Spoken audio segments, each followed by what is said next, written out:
നമ്മുടെ ജീവിതം വിജയത്തിലേക്ക് പോകാൻ രണ്ടേ രണ്ട് ഫോർമുല.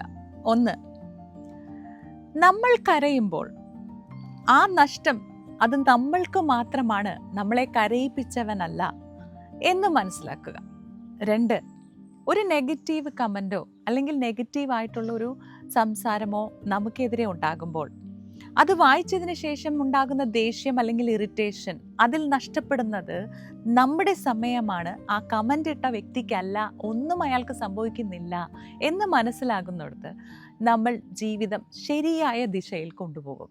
ഈ ഒരു പാഠം ഞാൻ പറയുന്നത് പോലെ അത്ര എളുപ്പമല്ല പഠിക്കാൻ, അത് പ്രപഞ്ചത്തിനും അറിയാം. അതുകൊണ്ട് പ്രപഞ്ചം തന്നെ നമുക്ക് പല ചാൻസ് തരും ഇത് പഠിക്കാനായിട്ട്. ഇതിലേതെങ്കിലും ഒന്നിൽ നമ്മളത് പഠിച്ചെടുക്കണം. Earlier the better. ഒത്തിരി വൈകാൻ ഇടവരുത്തരുത്.